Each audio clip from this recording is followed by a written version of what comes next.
Hey everybody, this is Kenny Cash from Factory Underground Tech, and today I'm going to be discussing one of my favorite new plugins to use when I'm teaching either beginner producers or mix engineers. And the good news is the plugin is free. So the plugin I'm going to be using today is Bertom Audio's EQ Curve Analyzer.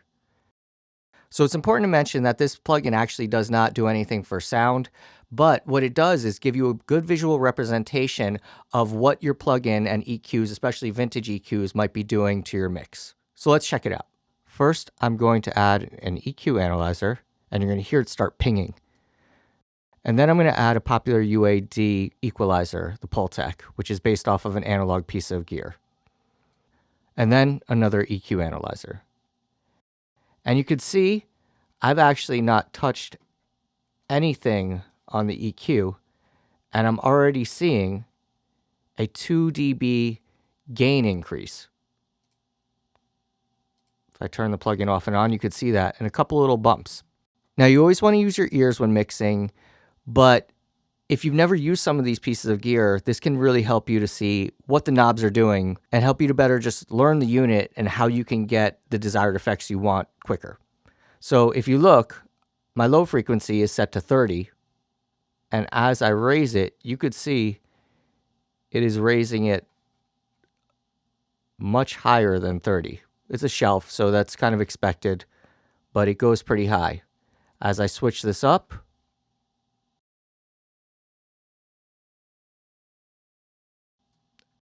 now let's quickly check out how the low frequency boost and attenuated knobs react with one another. It's actually pretty interesting. Again, you always want to use your ears, but this can just help you to see what some of these knobs are doing.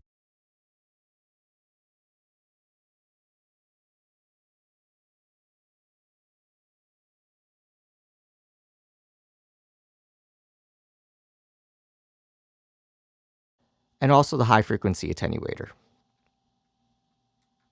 At 10, it's attenuating all the way down to almost 1 kilohertz.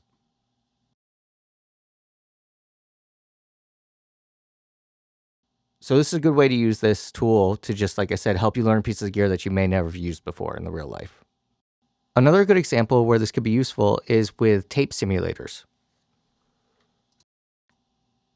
And again, if you've never had a chance to use any of these pieces of gear, let alone these different brands of tape, this can really be a game-changing exercise to do. You can actually see the different bumps and roll-offs that happen as you change the tape selection. And same thing goes for with the different choices of IPs. So it's pretty easy to get this plugin. All you got to do is go to their website, bertomaudio.com, and you can select the EQ Curve Analyzer, and you could choose the version you want to download where you can name your own price that you'd like to purchase it for. For me, I started out just by putting 0, and later on, because I like the plugin so much and found it so useful, I ended up donating $5. So I hope this was a helpful tip, and if you are a beginner engineer or producer, I strongly recommend you check out this plugin.